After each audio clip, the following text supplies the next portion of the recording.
Such a wonderful. Whoops, there we go.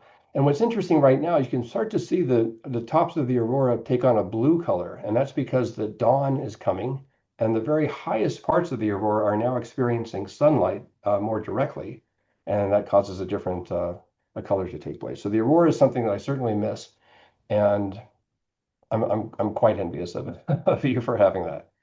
So that's something that happens again kind of randomly, but just starting back to the basics, I mean, just constellations are a fantastic way to explore the night sky, to understand the nightly motion of the stars, the nightly motion of the night sky, the annual motion of the night skies I'll be talking about.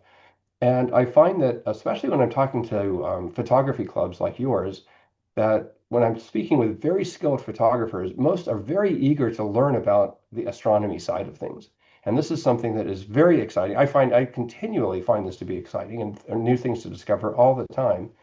And it's just like any other type of photography. You have to know your subject to really, get the most out of it. And in this case, we had the constellation Orion, which is beautifully framed in this arch in Arches National Park, and this delightful couple who introduced themselves as I was making the shot. This is a fall and winter constellation. This is now gone for the season. We won't be enjoying this again until the fall. But here's the Big Dipper, part of Ursa Major, along with Comet Neowise, and again in central Minnesota. And many of you will recognize the Big Dipper, but not everyone recognizes the fact that it's a part of this constellation, the Great Bear. What I've done here is I've outlined the entire outline of the Great Bear so you can see it. And in this case, some very high clouds sort of diffuse the light of the stars to make them more prominent. I'll talk a little bit more about a different way of doing that. But learning the constellations, Ursa Major is a classic one. Orion is another classic one. Leo is very high in the sky right now. A lot of them are like, there's a slew of them, but in fact, there are only 88 constellations worldwide. And so just like learning different countries or different states, 88 constellations are not that many to actually learn. So it's not quite as daunting as you might think in terms of the constellations that you want to understand. So in addition to the constellations, which happen regularly throughout the year, we also have planets. Right now we have Jupiter up in the night sky. Shortly we're going to be having Saturn. Jupiter's up in the western sky. But this bright dot right here is the planet Venus. And this guy right down here is the planet Mercury. And so right about now, you're probably thinking, okay, Mike, these are all great, but what did you use to capture this? And this is with a 24 to 70 millimeter zoom lens.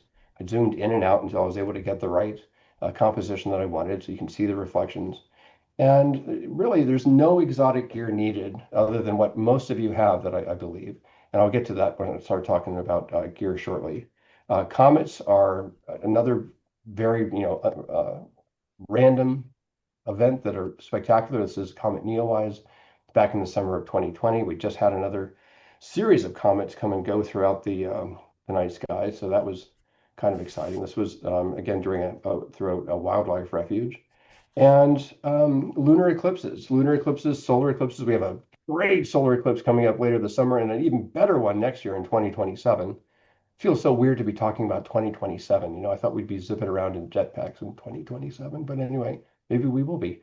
But this is a lunar eclipse. And of course, what happens here is the moon, the full moon happens. It has to be full because the Earth is between the moon and the sun. The full moon actually slides behind the Earth and the sun. So it slips through the Earth's shadow. When it goes into the Earth's shadow, it's in the Earth's shadow. So it doesn't have sunlight anymore. So you have this diffuse red, orange-red color, so-called blood moon appearance. And here is a telephoto shot of the lunar eclipse. You can make out some of the stars around that, just a couple of them right here.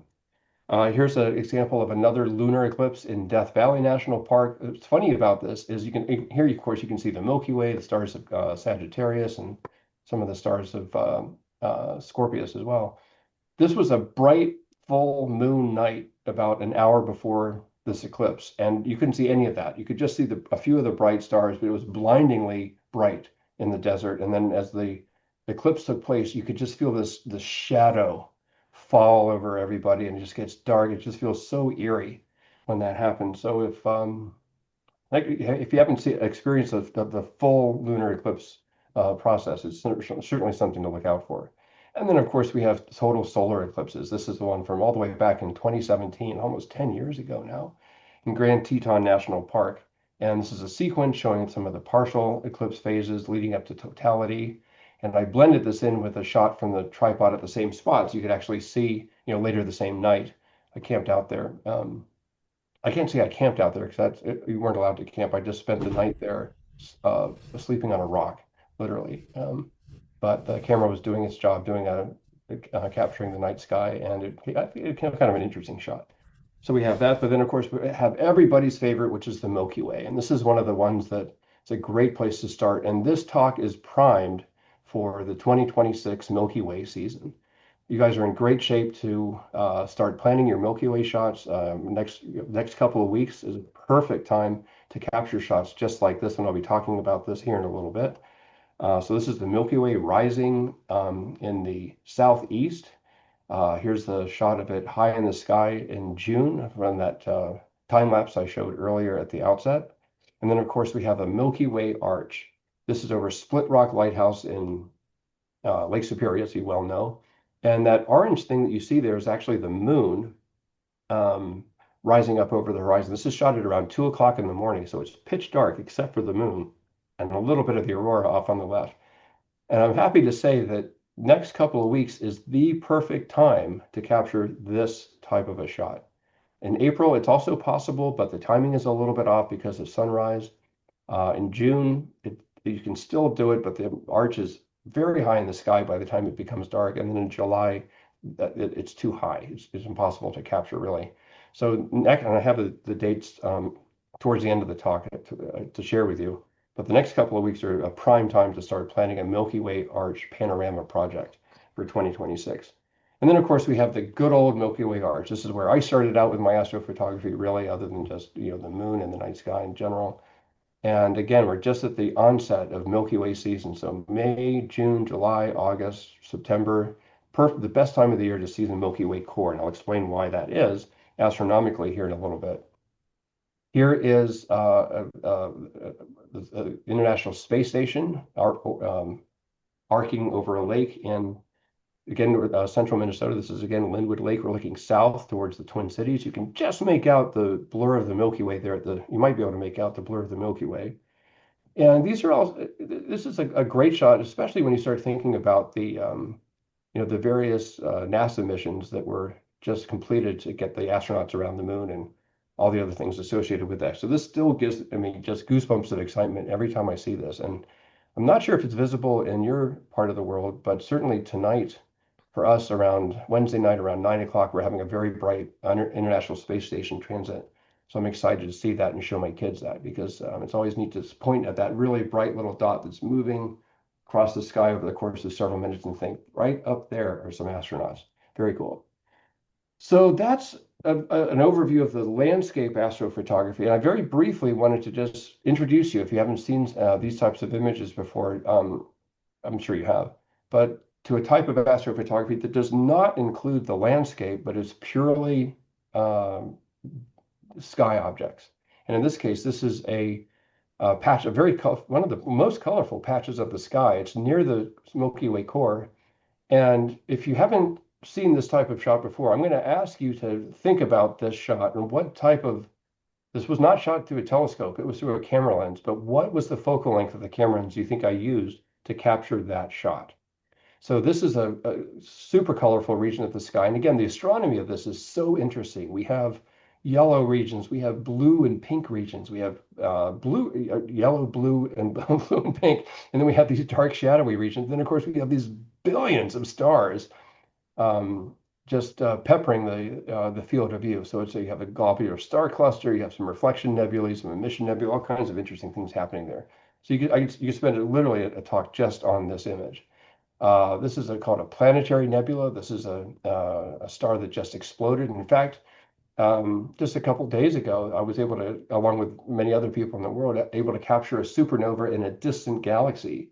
This was in the galaxy, galaxy far, far away, and a star just suddenly became supernova, and we were able to see that again, just using basically a 500 millimeter camera lens. Pretty exciting stuff.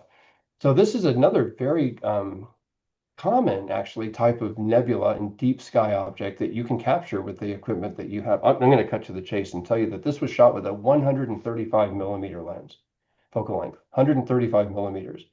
So if you have a 70 to 200 millimeter lens, you could capture that. And then similarly here, this was, I think, shot with a 500 millimeter lens. And here you can see this enormous glowing red gas region from which stars are being born. So this is a star nursery. And in fact, you can see these dense, shadowy regions within it. And those dense regions are the areas within which protostars form and become stars and begin their life. So this is why it's called a star nursery. And this gas is lit up by newly formed stars, and the energy given off by those stars allows this to glow red. And the light from this is the light that our cameras can capture. Galaxies are another very, very popular and easy object to capture once you know where to look. And there's now a whole series of tools that will help you find these things in the night sky. This is the Andromeda Galaxy, of course, M31. It's enormous. I think I'll have a chance to get to just how big this thing is in a moment. And of course, what's interesting about this, by the way, is in this image is when you look at this, you see the galaxy, another blob galaxy, and you see all these stars. Well, the stars that you see are actually Milky Way stars. And once you leave the Milky Way, there aren't any stars really to speak of. So it's kind of like you're looking through a dirty windshield to see this other galaxy. But if you were to get out of the Milky Way, the only thing you would see would be the other galaxy because all the stars would be behind you in the Milky Way. Here's a really interesting object that, again, is very quite surprisingly easy to capture because it's colorful and bright. It's called the Veil Nebula, the eastern and the western veil parts here, along with this other stuff. And this is what's left over after a star became supernova. Again, it just a massive star and just exploded, leaving behind this stuff. And this is the stuff that, when Carl Sagan was talking about stardust, this is stardust. This is the stuff that ultimately, you and I are made out of. The air that we're breathing, the ground that we're sitting on came from stuff like this, from exploded stars. This wasn't here in the, after the Big Bang. This stuff had to form during star explosions. So supernova like this one are very interesting things to capture and then to contemplate how that all fits together. Star clusters are another great object to focus on. They're bright. You don't need any really fancy filtering or any equipment like that. This is the Pleiades, the Seven Sisters. This is a globular cluster. These are amazing things when you think about it. These are like hundreds of thousands of stars all just attracted to each other. They're very old. And if you think about it, if you were in a planet orbiting one of these stars in the globular cluster, there would be no night because there would be stars everywhere. There'd be suns, there'd be dozens of suns in the night sky. You'd probably be dead, but that's beside the point. One last thing before I start getting into the photography side of things is, sometimes, especially when you're beginning out, which is what the talk is aimed at, is you think, well, you have to have special equipment or you have to have, go to special locations or any of that stuff. Well, here's an image that I captured from Earth with my feet firmly planted on the ground, Comet Neowise again. And you can see, you can see a couple features that I pointed out. This is the Pleiades up here. You can see the constellation Taurus with the Hyades down here. This is the foot of Perseus that we were talking about a moment ago. This is the constellation Auriga. And it turns out that about 7 days before I took this photograph, astronauts in the International Space Station with a similar Nikon camera and a similar 24 millimeter lens took this shot of essentially the same field of view. Here's Auriga, here's the foot of Perseus, Pleiades. Hey, I'm booking the plane tickets.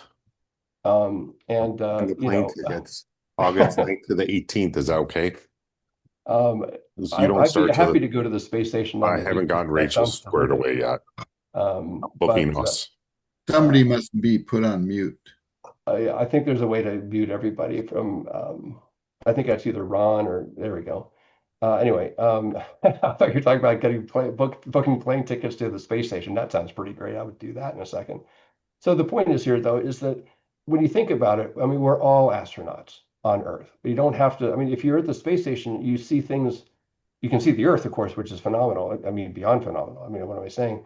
But in terms of the things you see celestially in the cosmos, it's no different. I mean, every time the night skies clear up, you have a front row seat um, to all the stuff that the same thing that the astronauts do. So all you have to do is kind of get a deck chair, hunker down, get your beverage of your choice, some snacks, camera, and just enjoy the night sky. So a lot of the astrophotography um, uh, is I won't say a byproduct of the journey, but it's really just about, to me, so much of it is about being outside at night, experiencing the night sky, recognizing some old friends, the constellations and stars, and really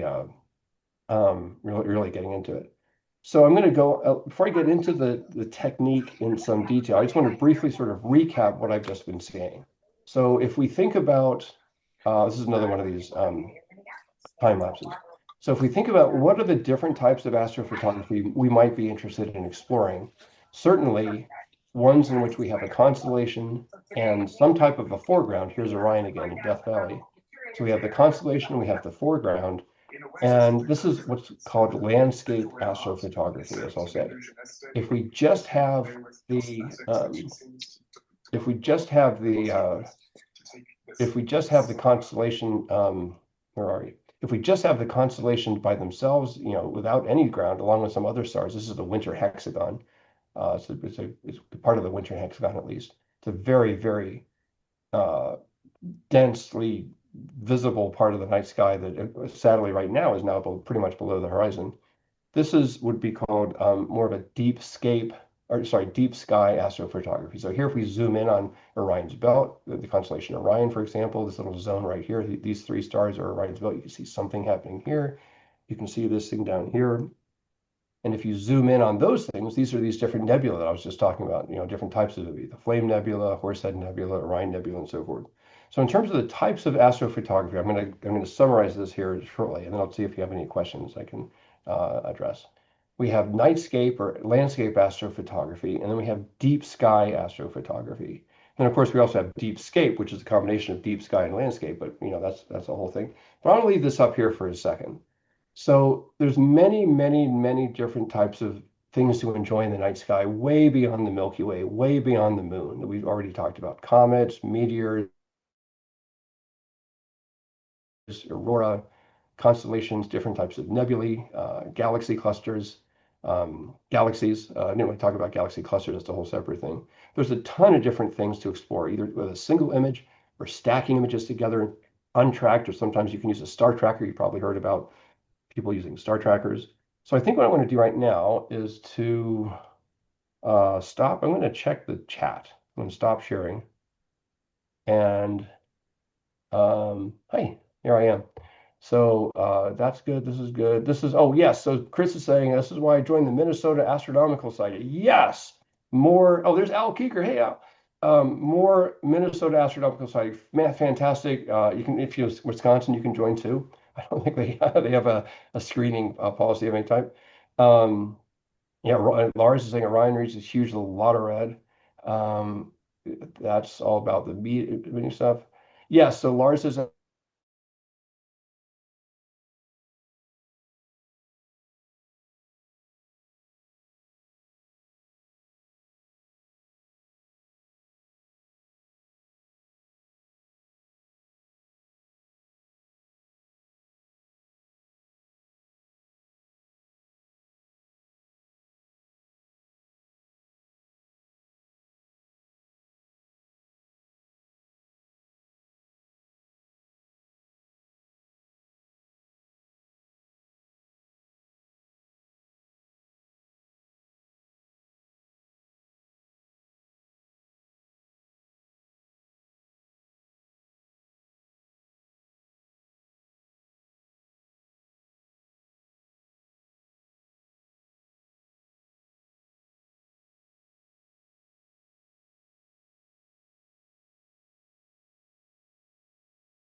Testing, testing, testing. Can you hear me now? Hopefully you can hear me now.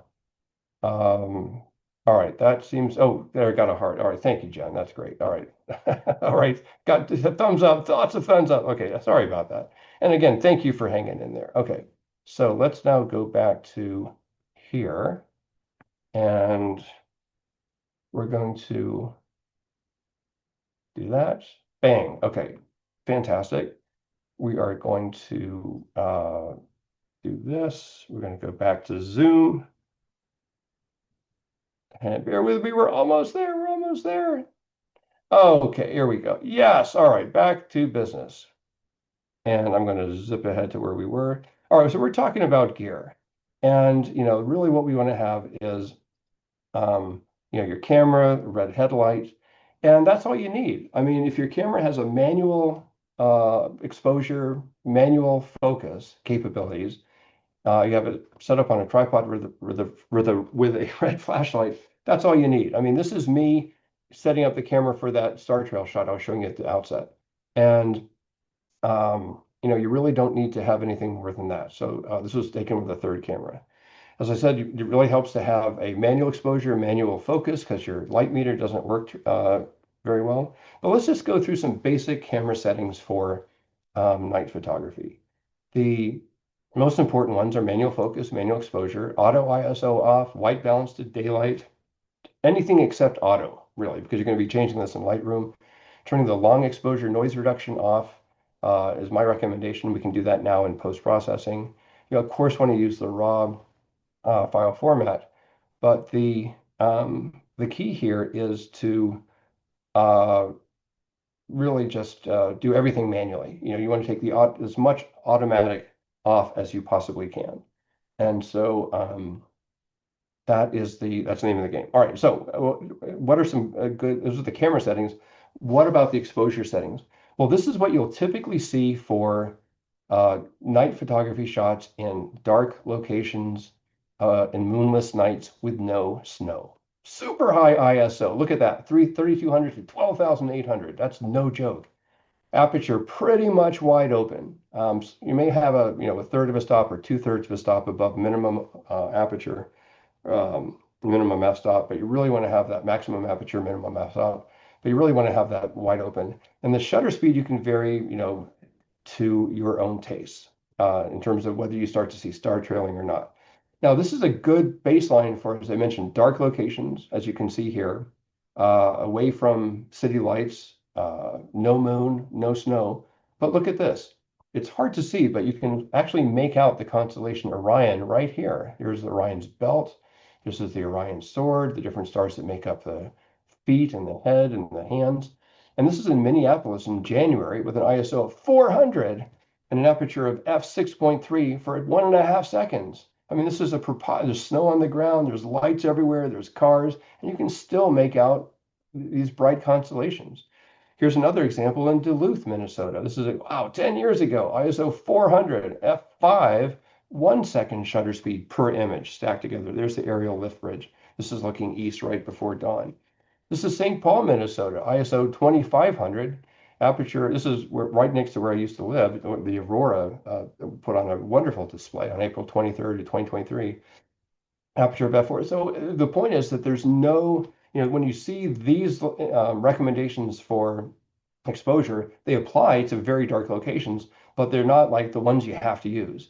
And in fact, what I recommend you do is what I call my ultimate exposure experiment, which is where we start off with really, you just basically do a matrix of different exposure combinations to find out what's the best one to use. And this only takes a few seconds every night, and it's well worth it. So sometimes it takes a little bit longer if it's dark. But the basic idea goes something like this. What I have here are a bunch of different images, and by no means do you have to do all of these, but there's a bunch of different images with varying shutter speeds along the top. Each column is a different shutter speed, and each row is a different ISO. So for example, and then these ones that are in red have equivalent exposures because the ISO and the shutter speed offset proportionally. So along a given diagonal, all the images look roughly the same, but there's differences in them because of the different ISO and shutter speed combinations. And the point of this is that In these bright locations like downtown Minneapolis or other cities with, cityscapes with bright lights, um, you're going to want to use a much lower ISO than you're going to want to use in dark locations like Death Valley or, high up in the mountains or up in the north, in the Boundary Waters Canoe Area Wilderness or in the Upper Peninsula of Michigan and places like that that are really, really dark. So there you're pretty much looking at high ISO 6400, 12,800, 15 seconds, 20, 30 seconds if you have a wide angle lens. And let me come back to the 12,800. I mean, on pretty much every workshop I've led, there's been someone who has just been stubbornly, I'm not shooting at 12,800. It's not going to work.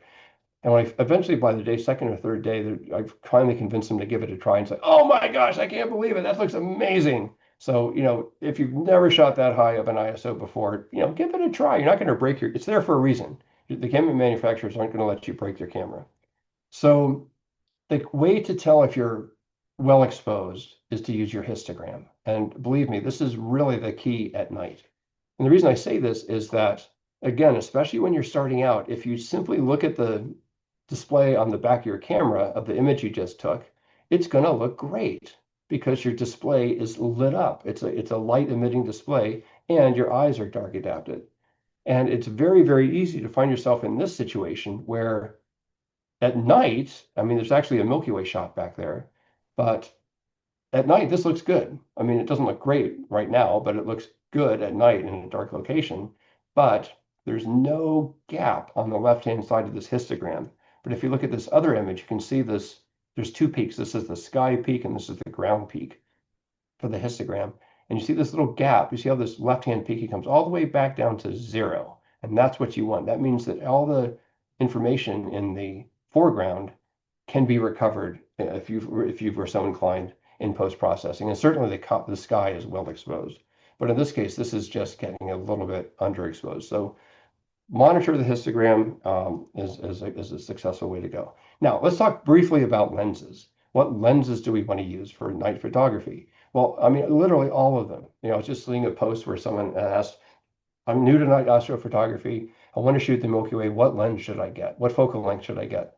And one of the replies was, well, I mean, you can use anything from, 10 millimeters to over 500 millimeters. What are you interested in? And of course, the person probably didn't have a good answer for that because they're just starting out. So I don't know if that was a helpful answer, but the point is valid that here's a fisheye lens capture of all skies. So 8 millimeter circular fisheye. Here's split rock lighthouse again.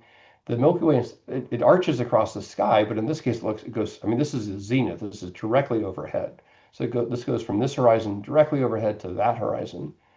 So this is a part of the year when the Milky Way is almost vertical to the southwestern horizon. And great shots. This is great for aurora displays as well, some meteor showers. Wide angle lenses are great. Most people start off with wide angle lenses just because they capture so much stuff. 14 millimeters, 24 millimeters are a great place to start. If I was to pick one lens to start off with, it would be this one. They can be tricky to focus, but they're very, very forgiving and allow you to capture a lot in a single image.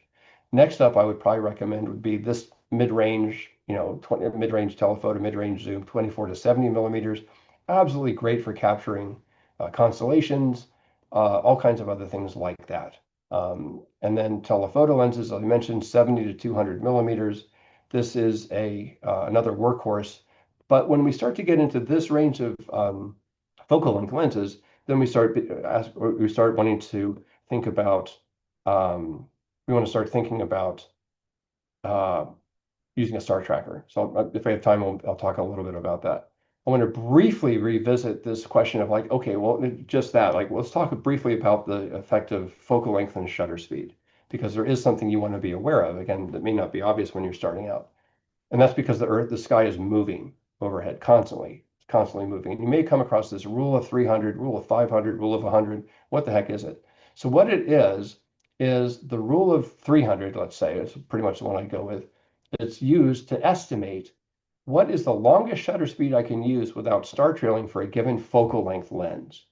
And so what you do to get the answer to that in seconds is you say, okay, I'm going to take the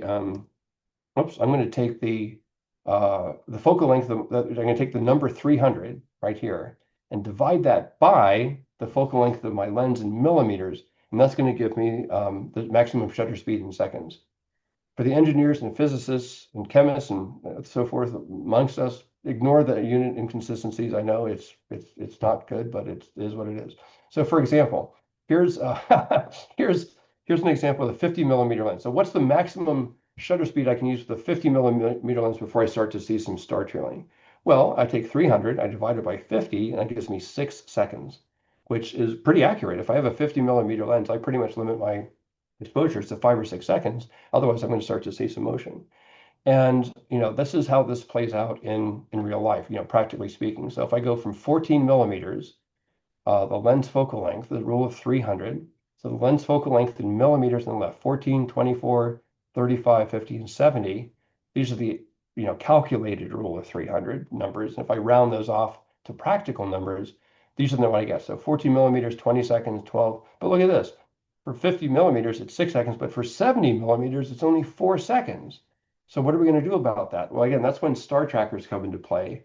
And for just starting out, I would recommend sticking with 24 to 35 millimeters, somewhere in this zone. 14 to 35 millimeters as a good starting point. You can learn a lot about night photography, what's going on in the night sky. And then if your interests develop, then you can start thinking about the longer focal lengths and the more advanced tracking issues. Focusing, absolutely critical. This is one of the most important things and most difficult things to get right when you're just starting out. A focused star is very, very small. And the way I would recommend going about it is finding a bright star, maybe even starting out during the daytime, focusing on infinity, focusing on auto-focusing on something far away. But when you get a bright star, bring it up on the live view display and then zoom in on it on the display. Not the lens, but on the display. Use the little magnifying glass to bring it up as big as you can, and then just rotate the focus ring back and forth, and it's going to get smaller and smaller and smaller, and then go out of focus again. So bring it back smaller and smaller and smaller, get bigger and bigger and bigger, smaller and smaller. And if you go back and forth a few times, even if the star is flickering, because stars flicker, you can get a really good sense of where the best focus position is. And you can see down here, hopefully you can see it, there's some out of focus images of Orion, which of course look great because you can see the stars, but when you zoom in on them, you realize they're completely out of focus. And then in the middle, where the stars are sharply in focus, it's almost invisible. But that's fine. This is a bright location. You can find that a focusing loop, like the one I've shown here, I've got a demo, like the one that I use here to show you as well, if you want to see that. And that can be very useful as well. All right, so let's go through, speaking of little gizmos like that, a remote shutter release can be very helpful. This is one that's just manually controlled. You just, as long as you hold down the button, it releases the shutter. If you put it on a bulb, you can hold it down and lock it for long exposures. The next step up is a programmable intervalometer. Your camera has a programmable intervalometer built in, but most cameras max out at 30 seconds. So if you want to get into 1 or 2 minute exposures or 5-minute exposures, you're going to want to need to get one of these guys. And then you have what I call the secret weapon of night photography, which is a diffusion filter. And there's a number of these that are out now. This is the Tiffin Double Fog 3 filter. I don't have, someone's going to say, oh, what about the Tiffin Double Fog 2? I said, I don't know. I haven't done that. But the Tiffin Double Fog 3 works great. And that's what I use to get the images, like on the one on the right where the stars really pop. Without that, as you can see, they're there, but they're not quite as prominent. And the reason this happens is that the diffuser spreads out the light, so it decreases the intensity so it doesn't saturate a white color, and you can actually see the colors of the stars. I always carry my compass when I'm in the field. I use the compass on my phone sometimes, but the manual compass is the most reliable. It doesn't need a battery. A stone bag can be very helpful for stabilizing your tripod. You can get those on everyone's favorite internet distributor. Same with the glow-in-the-dark tape, which you can put on your tripod. And then we get to the subject of star trackers. And again, this is a starting off talk. So if there's some questions about this in the Q&A, I'm happy to talk about this. But what these things do, and there's a variety of them out now of many different sets of capabilities, is these actually compensate for the rotation of the Earth. So then you can take these long telephoto lenses and go back to a 20-second or a 30-second exposure, and then you can go to a minute exposure if you wish. So these are certainly something that you can think about looking at in terms of advancing your game. All right, so let's talk briefly about things that can go wrong. Well, pretty much everything. So, I've left my lens cap on, my batteries have died, I've left my memory card at home, or I've hiked in and left it in the car. No sleep, loose tripod, all this stuff. So, this is the chain of things that can go wrong between the concept and the result. And I have some examples of that, but I'm just going to skip over those and just say that, if when things go wrong, not if, don't give up, don't get disappointed. One of the frustrating things about photography equipment is, with the exception of Canon lenses, is everything tends to be made out of black plastic. And I tell you, when you drop a black plastic thing in the dark at night, it usually doesn't make a sound. You have no idea that you've dropped it, and of course you can't find it. So it's just one of those things that happens to all of us. Very briefly, just some thoughts on etiquette, and it mostly is do unto others as you want to have them do unto you. Keep your cell phone screen off. Really try not to use any sort of white light source. Oh, that was a moth that landed on my camera one night. Anyway, so dim the screens, tape over any little red lights, park your vehicle so the headlights are facing away from the group in case you decide to go early. Turn off the car's inside lights when you open the doors. Just basic stuff like that. All right, so let me go through a few. I'm not going to risk not sharing my screen. I could, if I'm living dangerously, I might do that, but I'm not going to do that. Let's talk briefly about a couple astronomical events that I think will be of interest to some of you if you haven't already experienced this already. So it goes something like this. Yes, I used to be an astronomy professor, and I love talking about this stuff. But anyway, so we have the sun and we have the Earth, and we're looking down on the North Pole. Okay, so in this simple schematic diagram, we have the Earth's orbit in blue, and that takes a year to take place. And then we have the Earth's rotation in orange, and that happens once every day. So we have 365 of these orange rotations as the Earth goes around the sun. All right, nothing new there. When at any point during that cycle, on any day, the half of the half of the Earth that's facing the sun is experiencing day, and the half of the Earth, the hemisphere of the Earth that's facing away from the sun, is experiencing night. Okay, great, I got that, Mike. And so this is, of course, all of this, we're embedded in all these stars. So this is we see these stars at night, basically, is the point here. So on this day of the Earth's orbit around the sun, on this day, these are the stars we see that night. And we do not see these ones because those are blocked by the sun. It's daytime. And so that's how that works, basically. Now,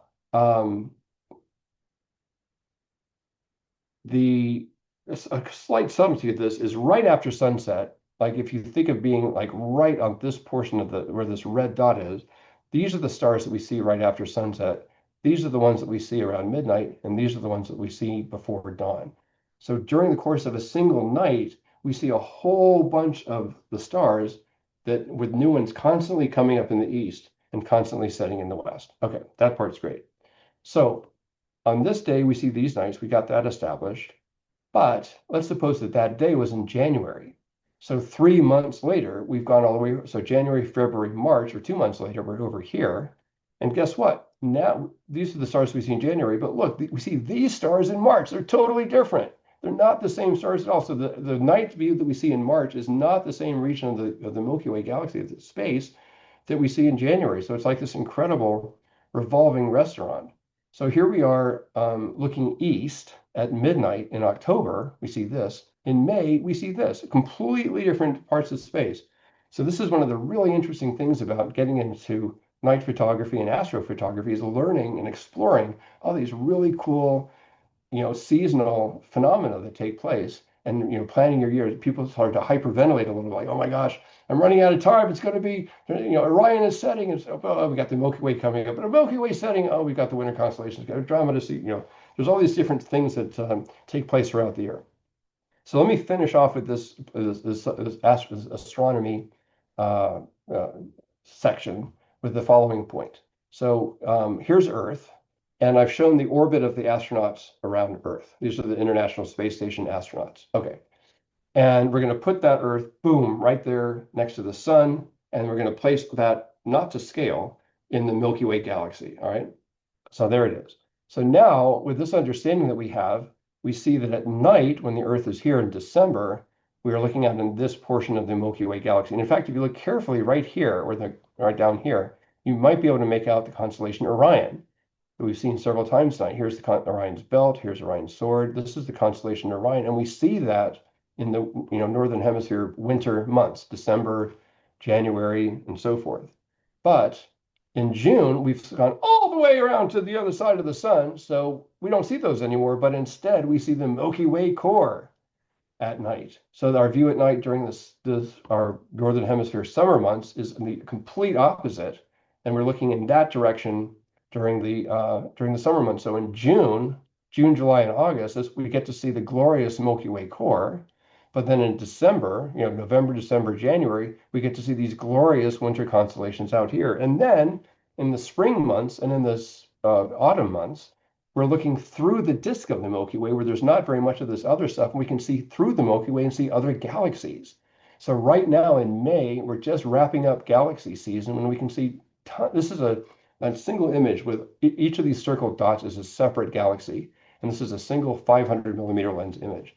And then in September, we have the Andromeda galaxy. So, there's this very seasonal approach to all of this that is kind of important. All right, I'm going to stop right here, and I'm going to roll the dice. I'm going to stop sharing. Oof, and have a quick peek into the chat if I can find the chat. There's the chat. The chat is good. We're good. We're good. We're good. Okay. All right. So we haven't got any new burning questions. So I'm going to carry on a little bit more, and then I'm going to let's see if I can share. Yes. Okay. Let's do that. Excellent. Okay. So let's share this, and then I'll open things up to questions, and hopefully we can, at that point, unmute and have a conversation. So the next thing that I want to talk about is just very briefly some aspects of planning your night photography adventures. And the place to start with that is understanding sky glow, which is the light that's actually given off by the air molecules in the atmosphere, and by oxygen and nitrogen. And that happens when light, particularly sunlight, hits those molecules. It gives off light. That's why we have a blue sky. And of course, at night, that doesn't happen. The sunlight's not hitting the atmosphere, so we can actually see through the atmosphere and see the cosmos, or vice versa, we can see the lights of the Earth. Well, it turns out that the lights from people also excite the Earth's atmosphere, just like this.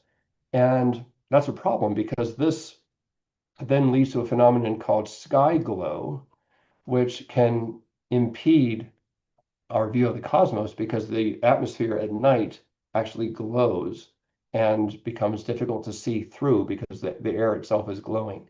And if you go to this website, lightpollutionmap.info, it's a very robust website. It's been around for a long time, and it's got a world map with these color-coded regions of light pollution that are such that you can explore different regions of the world for different degrees of sky glow. And in particular, I want to start off with the United States here because that's where I think the majority of us are.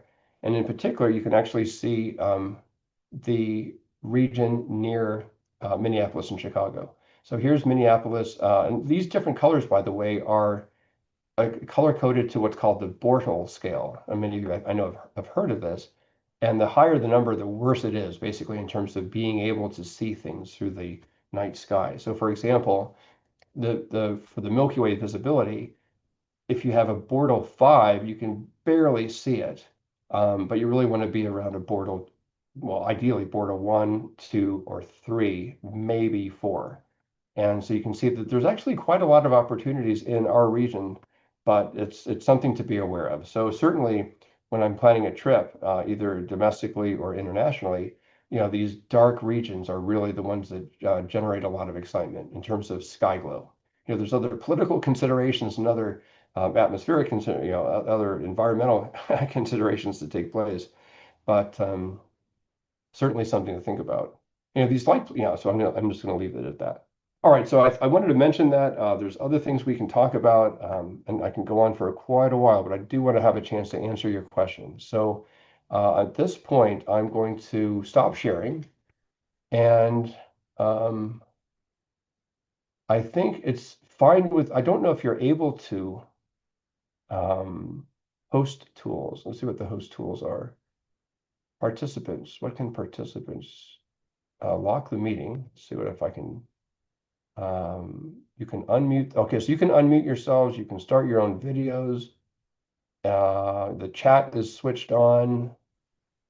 Okay, so if anyone has any questions or anything like that, have at it. I'm here for you, or comments or anything like that. It should work.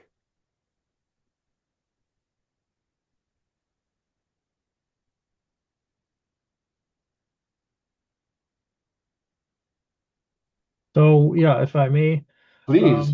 I did some Star Trail photography this past November. I found it a fairly dark spot in East Bethel.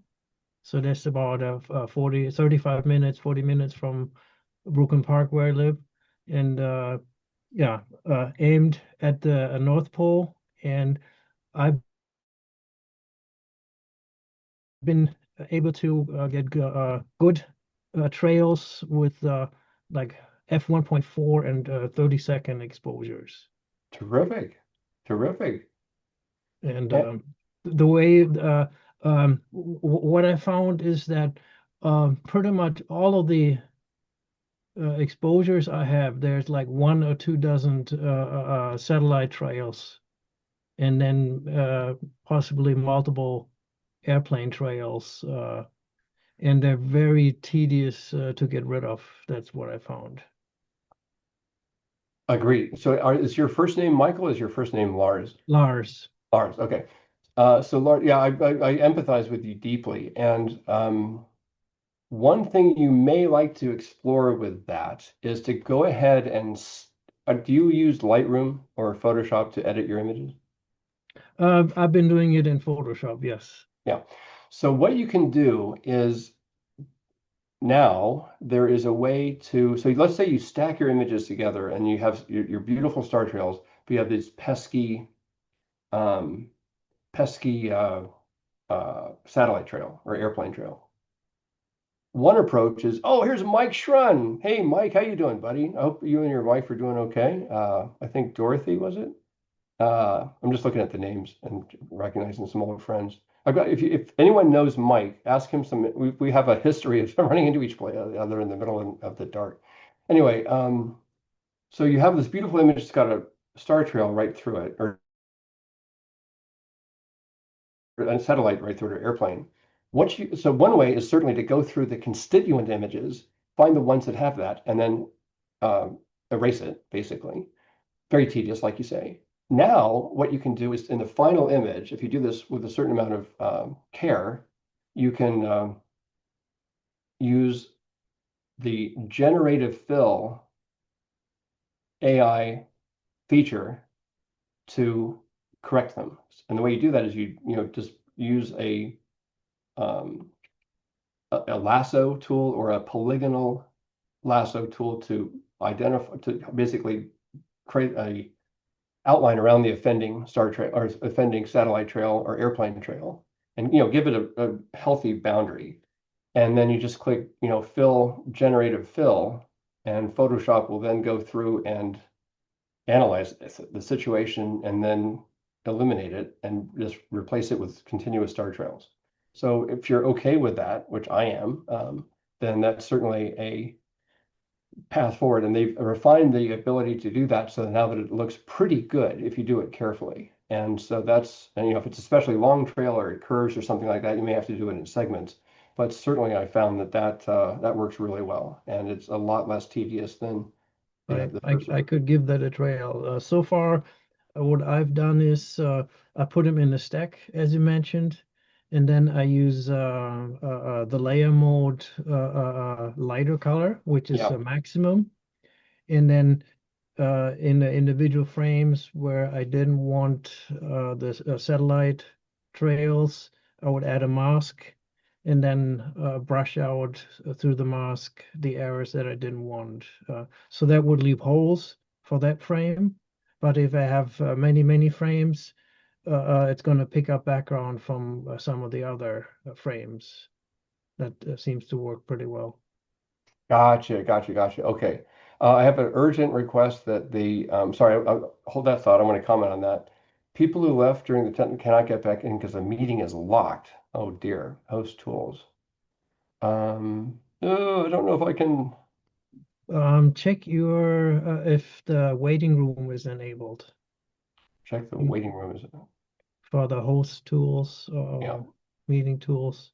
host tools. Not seeing that. Host tools. I got lock me. Oh, lock meeting. Unlock that. Okay, it's unlocked. All right, the meeting is unlocked. New participants can join. Enable waiting room. Got it. Okay, there we go.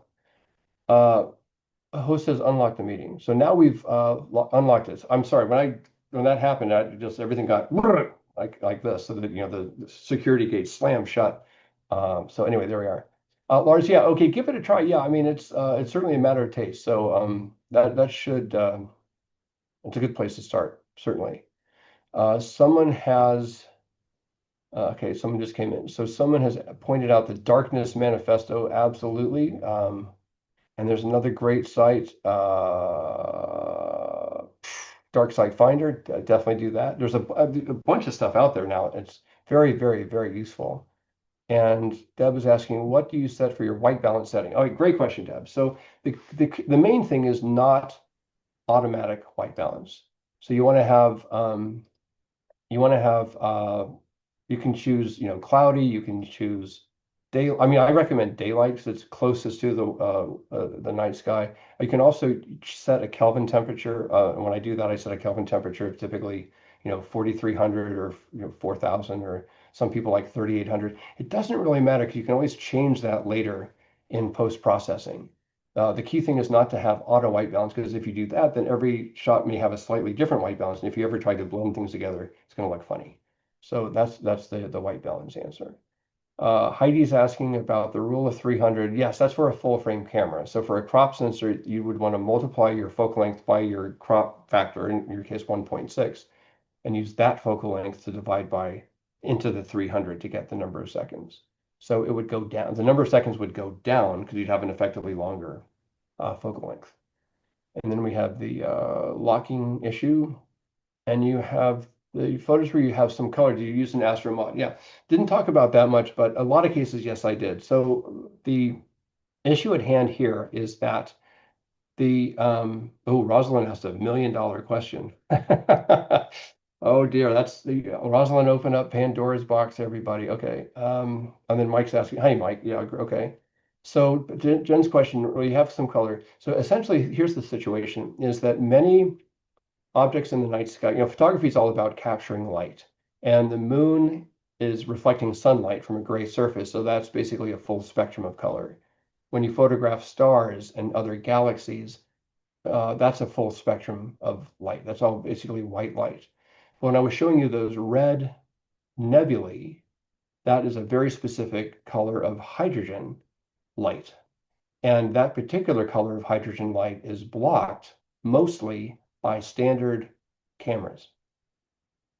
And the way that's done is standard cameras have the sensor, but then there's a filter that's put on top of the sensor to block not only that color light, but infrared light in general. And the reason for that is otherwise the camera wouldn't really function. I mean, people would look, because the camera would be so sensitive to infrared light that things that were hot, like our mouths and the palms of our hands, things that are very warm relatively, would be brighter than things that aren't hot.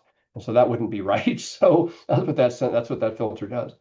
And so in the astrophotography world, people came up with like a compromise where they put an astro modified filter to still block most of that hot infrared light, but to let through the light from the pink hydrogen nebulae. And so when that is done, that's called an astro modification to a camera. So the way that's done is you give your camera to the person. It's several, like $300 or $400. It's not expensive really.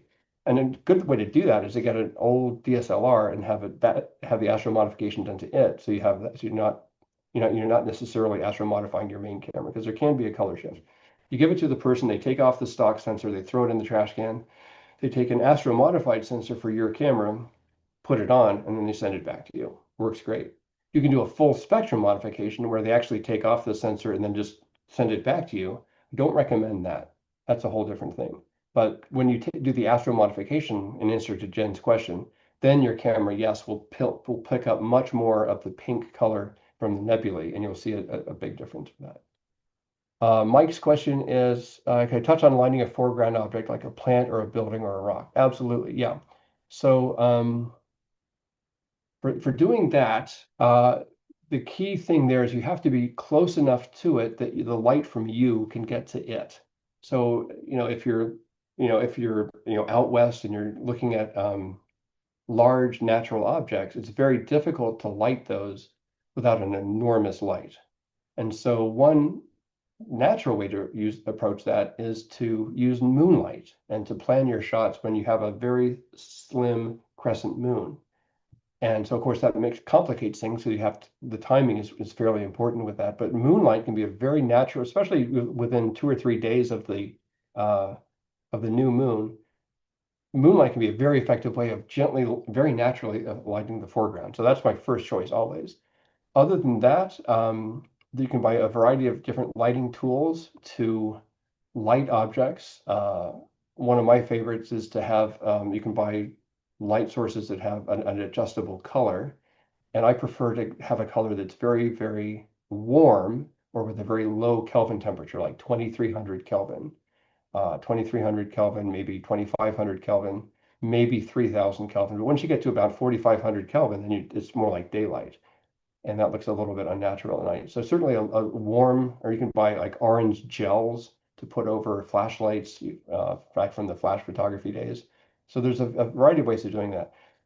To me, it's important to light things obliquely or from the side. So when I do that, I often will set my camera on, like if I'm shooting the Milky Way behind an object and I want to illuminate the object, I'll set my camera to take a sequence of images, maybe 30 or 40 images, and I'll try to listen carefully for the shutter to click. And for each of those images, I will use I'll go over to it and I'll illuminate it a certain way, and then I'll wait. And then I'll wait for the next exposure, and I'll illuminate it again slightly differently, maybe a little bit less time, a little bit longer. So I'll do a bunch of different versions of the same thing, and then after the fact, see which one I like the best. And then, of course, you can illuminate things from the side like that. And then you can, while the camera is still running, you can actually go up to the object and you can spotlight a few different things. And then you can combine all of those together, just like combining star trails. So in Photoshop, like Lars was mentioning, or star stacks, making star trails, those are all different ways to do that. So hopefully, Mike, that answers the question. And again, great to see your name. Rosalind asked, do I use any apps for planning the foreground or landscape? In brief, yes. The one that I use probably the most is called Planet Pro. And if you, it's spelled like plan it. So it's not like a planet, but it's like plan it. So PLANIT, and then the word pro. Very, very powerful app. It's got a bit of a learning curve. If you go to my website, mikeshawphotography.com/planet, I have a whole bunch of tutorials you can just watch for free on how to use it. And it's a great, great program. PhotoPills is another very, very popular program as well. And then there's the Photographer's Ephemeris, which is another. So if you were to Google planning apps for photography, the ones I would recommend are Planet Pro, PhotoPills, and Photographer's Ephemeris. And they're insanely powerful and valuable for just precisely setting up your shot. I mean, the Planet Pro app basically has a feature that turns the app into a virtual camera. So you can put the camera pin anywhere in the world, download the maps for that area, tell the camera the date and tell the app the date and the time and the lens focal length, and it will create a version of the image you'll see with the night sky object in it. And then you can like pinch and zoom the view to tailor this. It's like you're there, but you're at home in your pajamas. So when you actually are there, you know exactly what you're doing. You don't have to spend a bunch of time trying to figure it out. So it's a great, great thing. Lens heaters. Well, Lens heaters, lens heaters. Yeah, lens heaters. Well, I mean, lens heaters are crucial as well as coolers on cameras for hot pixels. Lens heaters are important because they prevent dew and frost. And there's two approaches to those. One is you can buy commercial, they're called dew heaters, and they plug into a power supply and they gently heat your lens to keep the dew away and keep the frost away. And for years, I've just used, disposable hand warmers, and I'll just take a strip of gaffer's tape or and I'll tape, 3 or 4 of them. I'm pretty aggressive with them, just around put them on the front surface of your lens, and they keep your lens just warm enough to stop dew from forming. I've done overnight shots in Minnesota at, below 0 temperatures. Not a everything else is completely frosted up except for the lens. So those work well, and they're definitely. Oh, I have a lot of time lapses of fog forming and of frost forming on my lenses, and I got kind of tired of that. So certainly something to keep in mind. Now, Deb's asking, do people use coolers on cameras to avoid hot pixels? That's a great question, and there are ways of doing that. For DSLRs and mirrorless cameras, you can just like the same outfits that do the Astro modifications will actually install little thermoelectric coolers on the backside of your camera to cool them off. I have not done that. I imagine it's very effective, especially in the summertime in the desert Southwest. But it's quite an undertaking. So but if you wanted to try that, you could check Spencer's camera, and Chris uses ponytail holders to hold the hand warmers in place. But yeah, so Deb, you can try Spencer's camera in Utah for trying the coolers. And then, of course, dedicated Astro cameras, like monochrome cameras or one-shot color cameras for telescopes have thermoelectric coolers built into them. So those definitely, and they work well. So Chris loves Planner Pro. Yeah, it's it's addictive, actually. So Troy has most hair tie that. Oh, well, I tell you funny, there's also those hair. They're like these little grippers that you open up. I don't know what they're called, but you open them up and they have little claws, and and those are good for cables. So Jen's asking, can I just touch on star trackers? Yeah. When would we need them, and when would we get away without them for the star trails in the Milky Way? So of the star trails, you don't need a star tracker. You want to not have a star tracker for star trails. For Milky Way, you only need them when you start shooting for. So I'll slow down. You really only need a star tracker for lenses with focal length of around 70 millimeters and higher. 50 millimeters and lower, you don't really need a star tracker at all. You can use a star tracker at those lower focal lengths to get to a lower ISO, but they're not necessary. For a longer focal length, like 135, 200 millimeters, they are necessary. And in terms of star trackers, a very popular one is this one. This is the Move, Shoot, Move Nomad. It's good up to a certain point, up to a certain height. Mike's asking if I miss the mosquitoes. I don't. What I like is the Skywatcher Star Adventurer. By the way, if anyone has any questions, you can email me, mike@mikeshawphotography.com. Happy to help. And also, I do private tutoring sessions. So I'm far away, but I'm close. So keep that in mind. But for the star trackers, the Skywatcher Star Adventure, very robust, very easy to set up. And I will say that there's an enormous difference between having a star tracker and not having one. It's important to polar align it, but you don't have to be like rocket science robot surgery. You can basically pointing your camera at an angle. You get on one of these things called an equatorial wedge. So the star tracker goes on this like that. So this is the equatorial wedge. This is the tracker, just goes on like that. And then your ball head goes right there. Just basically having the wedge at your latitude, 45 degrees, and then you point it north, that is going to get you right in the zone of using a tracker. You don't have to worry about, Polaris and getting it precise. It helps, of course, but it's not necessary. And there's a big difference between having a star tracker and not having one. So I would definitely encourage you to do a little research on that and think about it. And then, so you need them really for, I mean, the main thing that star trackers do is they, first of all, enable the use of long lenses, but also once you get past that, you can then instead of just having a 20-second exposure, you can have like a 3-minute exposure and then bring the ISO down. And you can do that with a wide angle lens. So now you're not shooting at 6400, you're shooting at ISO 800. for a long time. And then you can really start getting the colors of the Milky Way coming in. So those are really the benefits of the star trackers. I do not miss the mosquitoes. I have, like all of you, I have many mosquito stories, many, many, many mosquito stories, and I don't miss them one little bit. If you configure the star tracker the wrong way around, yeah, if you set, instead of going for the northern hemisphere, you set it for the southern hemisphere, it rotates backwards. So you get star trails done in half the time. At the very high, oh yeah, this, and Chris has a Star Adventure GTI. That's the one that's right there. I love that one too. It's a little bit more complicated than the Skywatcher. At the high ISOs, are you stacking? Okay, yes and no.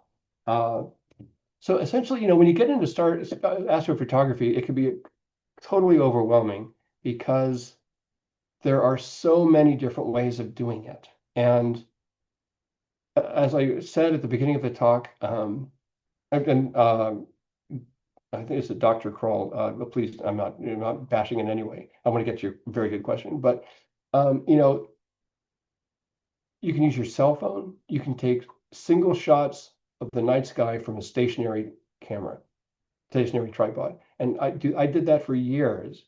And my first two books were mostly done with that, and then I really started getting to the star trackers and all the other stuff. But you don't need to do that. But if you do it, things get better. So that's the exciting part of it, is there are always continuous challenges. Always, it's like any type of photography, there's always more to learn and more to discover. And the more you learn, the more you want to learn. And so Dr. Kroll's, I think, his question is, are I stacking with high ISO? So one thing you can do to mitigate the effects of shooting at a high ISO, where you have a lot of noise, luminance noise, is you shoot a lot of the versions of the same image, more or less, just doing a time lapse from a stationary tripod, and then use stacking software like Starry Sky Stacker or Starry Landscape Stacker for the Macintosh, or Sequitur for the Windows, and then you throw all of those images into it, and it aligns them. It kind of averages them all together, and that really cuts down on the noise that you end up seeing. So it can be very, very beneficial. So yeah, I do that often to do that. So Jen saying, yes, thank you. I've been looking at the MSM Nomad kit. So the Nomad, just be forewarned, it's good. I don't know how great it is at really heavy, long lenses. That's the only thing I'm saying. It's like if you go to a 200 millimeter, it may struggle a little bit. And then large star trails, you have the ISO 4000 stack illumination noise, and Nomad is good too. Yeah. Yeah. Okay. Well, look, I mean, I think we're getting there. So, don't be a stranger. Mike at mikeshawphotography.com. I've got a newsletter on occasion. And the other thing I'd say is I have a brand new, for the first time, I have an online course where I put all of my stuff together, and it's through Rocky Nook. It's called The Nook. And if you go to my website, it's the first thing you see.